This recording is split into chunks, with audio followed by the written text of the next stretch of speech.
बोलो भारत माता की, महात्मा गांधी जी की, कांग्रेस पार्टी की, सोनिया गांधी की, मनमोहन सिंह की, मल्लिकार्जुन खड़गे की, राहुल गांधी की, नरेगा की ಬಂಧುಗಳೇ ಆಯ್ತು ಆಯ್ತು ಸ್ವಲ್ಪ ಸುಮ್ಮನೆ ಇರಿ. ಭಾಷಣ ಮಾಡಬೇಕೋ ಬೇಡ, ಆಮೇಲೆ ಡಿಕೆ ಭಾಷಣ ಮಾಡೋಣ. ಸ್ವಲ್ಪ ಸುಮ್ಮನೆ ಇರಿ, ಭಾಷಣ ಮಾಡೋಣ, ಸುಮ್ಮನೆ ಇರಿ. ಜನ ಲೈವ್ ಹೋಗ್ತಾ ಐತೆ, ಭಾಷಣ ಕಾರ್ಯಕ್ರಮ ಲೈವ್ ಹೋಗ್ತಾ ಇದೆ. ಸ್ವಲ್ಪ ಡಿಸಿಪ್ಲಿನ್ ತೋರಿಸಿ.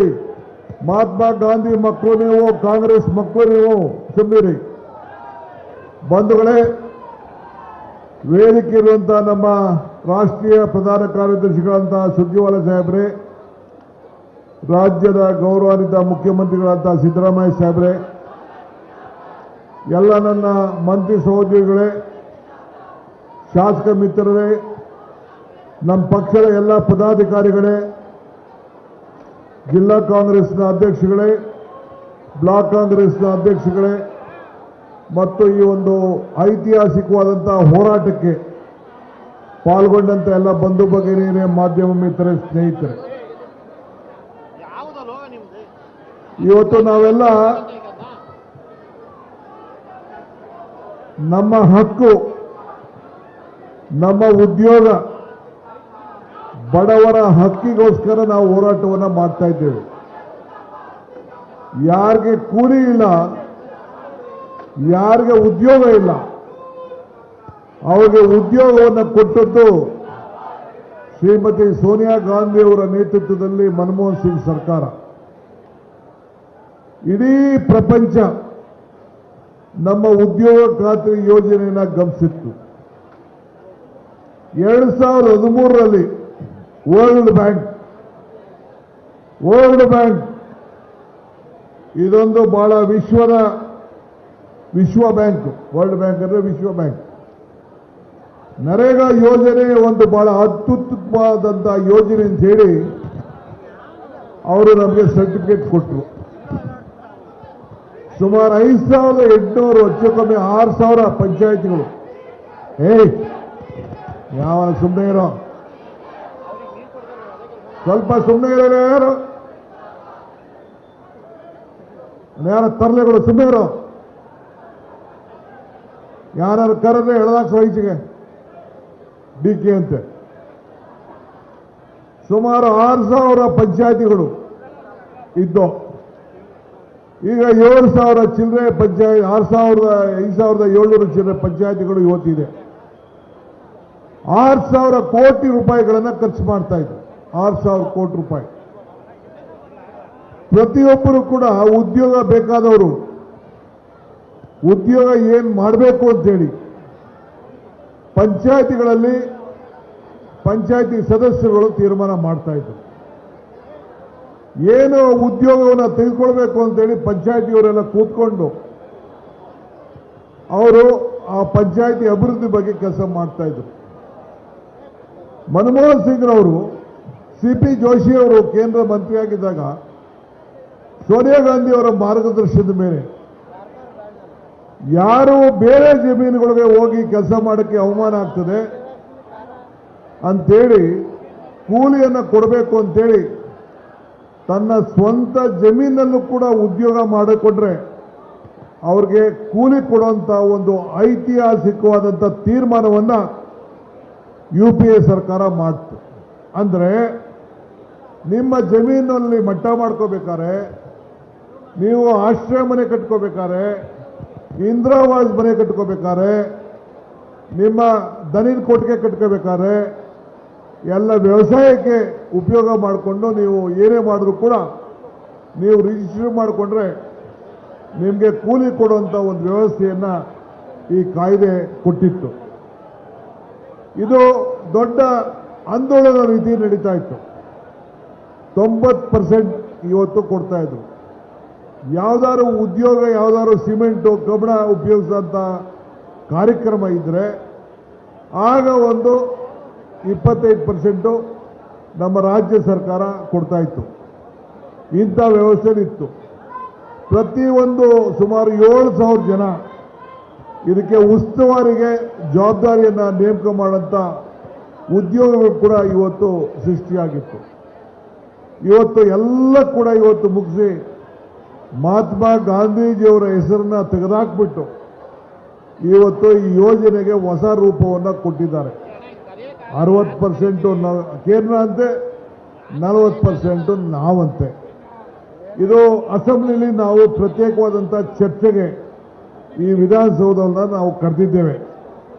ಇವತ್ತು ನಮ್ಮ ಎಚ್ ಕೆ ಪಾಟೀಲರು ಮತ್ತು ಅನೇಕರೆಲ್ಲ ಸಲಹೆ ಕೊಟ್ಟರು, ಪಕ್ಷ ಒಪ್ಕೊಂಡು, ಸರ್ಕಾರ ಒಪ್ಕೊಂಡು ಇವತ್ತು ನಾವು ಕರೆದಿದ್ದೇವೆ. 2 ದಿನಗಳ ಕಾಲ ಈ ವಿಚಾರದಲ್ಲಿ ಚರ್ಚೆ ಮಾಡ್ತೇವೆ. ಬಿಜೆಪಿಯವರು ಏನದಕ್ಕೆ ಮಾತಾಡ್ತಾರೋ ಕೇಳಿ ನೋಡೋಣ. ಆದರೆ ಇವತ್ತು ಬಿಜೆಪಿಯವರು ಅಲ್ಲೋಗಿ ಗಾಂಧೀಜಿ ಪ್ರತಿ ಮುಂದೆ ಪ್ರತಿಭಟನೆ ಮಾಡ್ತಾ ಇದ್ದಾರೆ ಅಂತೇಳಿ ನನಗೆ ಮಾಹಿತಿ ಬಂತು. ಎಲ್ಲರೂ ಉಂಟೇನ್ರಿ, ನಿಮಗೆ ಗಾಂಧೀಜಿ ಪ್ರತಿಮೆ ಮುಂದೆ ಕೂತ್ಕೊಳ್ಳೋಂಥ ಹಕ್ಕನ್ನ ನೀವು ಕಳ್ಕೊಂಡಿದ್ದೀರಿ. ಇನ್ನು ಮುಂದಕ್ಕೆ ಎಲ್ಲೂ ಕೂಡ ನಿಮ್ಮ ಕಚೇರಿಯಲ್ಲಿ ಗಾಂಧಿ ಫೋಟೋ ಇಟ್ಕೊಳ್ಳಕ್ ಆಗೋದಿಲ್ಲ. ಗಾಂಧೀಜಿನ ನಾಥುರಾಮ್ ಗೋಡ್ಸೆ ಕೊಂದದ್ದಲ್ಲ, ನೀವೆಲ್ಲ ಬಿಜೆಪಿಯವರು ಸೇರಿ, NDA ಅವರು ಸೇರಿ ಇವತ್ತು ಅವರನ್ನ ಕೊಲ್ತಾ ಇದ್ದೀರಿ. ಯಾವ ಕಾರಣಕ್ಕೂ ಅವರ ಹೆಸರನ್ನ ಕೊಲ್ಲಿಕ್ಕೆ ಸಾಧ್ಯ ಇಲ್ಲ. ಹಳ್ಳಿಗಳ ಉದ್ಧಾರದ ಯೋಜನೆ ನರೇಗಾ. ಬಿಜೆಪಿ ಅದಕ್ಕೆ ಒಂದು ರೋಗವನ್ನು ತಂದು ಕೊಡ್ತಾ ಇದ್ದೀರಿ ಹಳ್ಳಿಗಳಿಗೆ.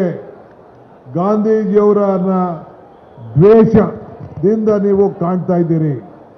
ಅದಕ್ಕೆ ನಮಗೆ ನಿಮ್ಮ ಕಾಯ್ದೆ ಬೇಡ. ನಾವು ಇವತ್ತು ಹೋರಾಟ ಮಾಡ್ತಾ ಇರೋದು, ಪ್ರತಿಭಟನೆ ಮಾಡ್ತಾ ಇರೋದು, ನಮ್ಮನ್ನ ಬೇಕಾದ್ರೆ ಪೊಲೀಸವರು ಮಂತ್ರಿಗಳ ಸಮೇತ ಬೇಕಾದ್ರೆ ಬಂಧಿಸಲಿ, ನಾವು ಕೇರ್ ಮಾಡೋದಿಲ್ಲ. ಸರ್ಕಾರ ಇಟ್ಕೊಂಡು ಬೇಕಾದ್ರೆ ನಾವು ಜೈಲಿಗೆ ಹೋಗಿ ರೆಡಿ ಇದ್ದೀವಿ.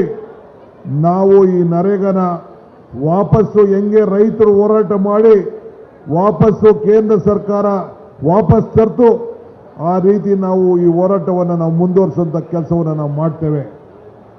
ನಾನು ಒಂದು ಮಾತು ಹೇಳ್ತೀನಿ, ಕನಕಪುರ ನನ್ನ ಕ್ಷೇತ್ರ, ವರ್ಷಕ್ಕೆ 200 ಕೋಟಿ ರೂಪಾಯಿ ಬಂದು ನೋಡಿ. ದೇಶದ ನಂಬರ್ 1 ತಾಲೂಕು ಅಂತೇಳಿ ಸೆಂಟ್ರಲ್ ಗೌರ್ಮೆಂಟು ಇನ್ವೆಸ್ಟಿಗೇಷನ್ ಮಾಡಿದ್ರು. ಏನೋ DK ಹೊಡೆದ್ಬಿಟ್ಟವ್ರೆ ದುಡ್ಡು ಅಂತ ಪ್ರೈಸ್ ಕೊಟ್ಟರು. ಯಾಕೆ ಕೊಟ್ಟರು ಪ್ರೈಸ್? ಆ ಕುಮಾರಸ್ವಾಮಿ ಏನೋ ಮಾತಾಡ್ತಿದ್ದಂತೆ, ಬರಲಿ ಚರ್ಚೆಗೆ ಸಿದ್ಧ ಇದ್ದೀನಿ ನಾನು. ಬಿಜೆಪಿಯವರು ಬರಲಿ ಚರ್ಚೆಗೆ ಸಿದ್ಧ ಇದ್ದೀವಿ ನರೇಗಾಗೆ. ಆಯ್ತಾ? ನಿಮ್ದು ಏನಿದೆ ಅಂತ. ಯಾರು ತಪ್ಪು ಮಾಡಿದರೆ 20 ವರ್ಷದಿಂದ ನಡೀತಾ ಇದೆ, 10 ವರ್ಷದಿಂದ ನಿಮ್ಮ ಸರ್ಕಾರ ಐತಲ್ಲ, ಏನು ಮಾಡಿದ್ರಿ? ನಾವುಗಳು ಕೆಲವು ಪಂಚಾಯತಿಗಳು ಏನೋ ಹೆಚ್ಚು ಕಮ್ಮಿ ಆಯಿತು ಅಂತೇಳಿ ನಾವು ಕೆಲವು ಕ್ರಮವನ್ನು ಕೈಗೊಂಡಿದ್ದೇವೆ. ಯಾರೋ ಒಬ್ಬರು ಇಬ್ಬರು ತಪ್ಪು ಮಾಡ್ತಾರೆ ಅಂತಾರೆ, ಮೂಗನೆ ಕುಯ್ದು ಬಿಡೋಕ್ಕಾಗ್ತದಾ? ಸಾಧ್ಯ ಇಲ್ಲ. ಒಂದು ಹೇಳಲಿಕ್ಕೆ ನಾನು ಬಯಸ್ತೇನೆ, ನಮ್ಮ KPCC ಎಲ್ಲ ಪದಾಧಿಕಾರಿಗಳು ಎಲ್ಲ ಸೇರಿ ನಮ್ಮ ಉಗ್ರಪ್ಪನವರ ಮುಖಂಡತ್ವದಲ್ಲಿ ನನಗೊಂದು ಪತ್ರ ಬರೆದಿದ್ದಾರೆ, ನಮಗೆ ತಿಳಿಸಿದ್ದಾರೆ. ಏನಂದ್ರೆ 6,000 ಪಂಚಾಯಿತಿಗಳೇನಿದೆ, ಗಾಂಧೀಜಿ ಹೆಸರನ್ನು ಅಳಿಸಲಾಕ್ಲಿಕ್ಕೆ ಸಾಧ್ಯ ಇಲ್ಲ. ಮುಂದಿನ ದಿನದಲ್ಲಿ ಗ್ರಾಮ ಪಂಚಾಯಿತಿಗಳಿಗೆ ಮಹಾತ್ಮ ಗಾಂಧೀಜಿಯವರ ಹೆಸರನ್ನ ಇಡಬೇಕು ಅಂತೇಳಿ ಸರ್ಕಾರಕ್ಕೆ ಅವರು ಸೂಚಿಸಿದ್ದಾರೆ. ಇದು ಪಕ್ಷದ ತೀರ್ಮಾನ. ನಾವು ಮುಖ್ಯಮಂತ್ರಿಗಳಿಗೆ ಆ ಮನವಿಯನ್ನು ನಾವು ಕೊಟ್ಟಿದ್ದೇವೆ. ಸೊ ಅದಕ್ಕೆ ಮುಂದಿನ ಗಾಂಧೀಜಿ ಹೆಸರು ಶಾಶ್ವತವಾಗಿ ಉಳ್ಕೊಂಡಿರಬೇಕು. ಹಳ್ಳಿಗೆ ಒಂದು ಶಾಲೆ, ಹಳ್ಳಿಗೊಂದು ಸಹಕಾರ ಸಂಘ, ಹಳ್ಳಿಗೊಂದು ಪಂಚಾಯಿತಿ ಇರಬೇಕು ಅಂತೇಳಿ ಮಹಾತ್ಮ ಗಾಂಧೀಜಿಯವರ ದೊಡ್ಡ ಸಂಕಲ್ಪ ಇತ್ತು. ಸೊ ಆ ದೊಟ್ಟಿನಲ್ಲಿ ಇವತ್ತು ನಾವು ಮುಂದಿನ ದಿನದಲ್ಲಿ ಎಲ್ಲ ಗ್ರಾಮ ಪಂಚಾಯಿತಿಗಳಿಗೆ ಮಹಾತ್ಮ ಗಾಂಧೀಜಿಯವರ ಹೆಸರನ್ನ ಸೇರಿಸುವಂಥ ಕೆಲಸವನ್ನು ನಾವು ಕಾರ್ಯಕ್ರಮವನ್ನು ರೂಪಿಸ್ತೇವೆ. ಕೇಂದ್ರ ಸರ್ಕಾರ ಹಿಂದೆ ನರೇಗಾದಲ್ಲಿ ಕೊಡಬೇಕಾದಂಥ ಹಣ ಕೊಡಲಿಲ್ಲ, ಅವರು ಕೊಡಲಿಲ್ಲ.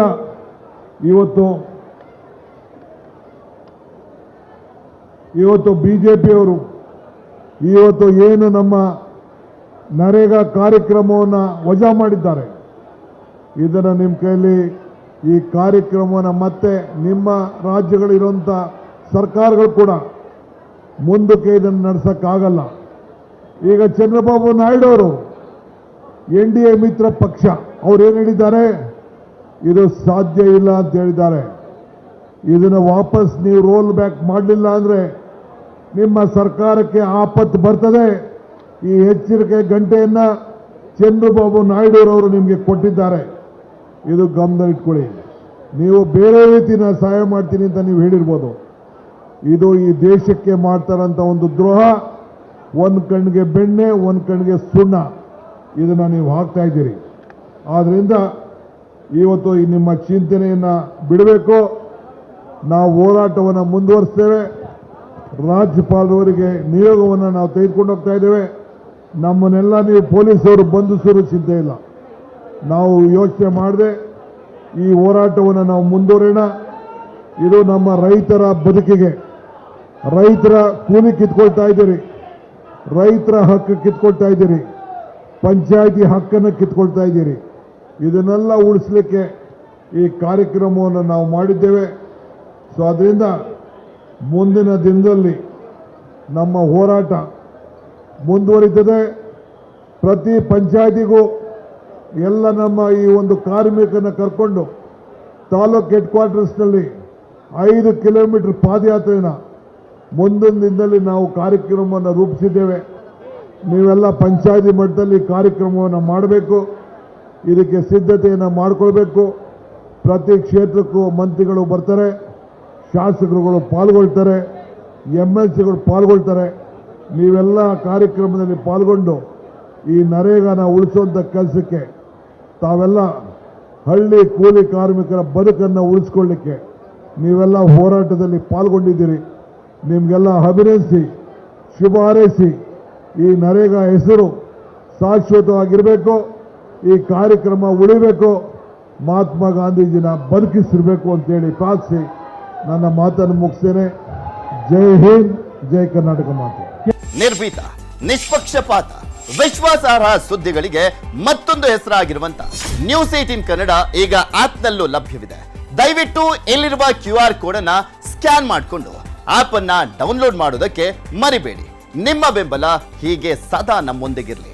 ಧನ್ಯವಾದ.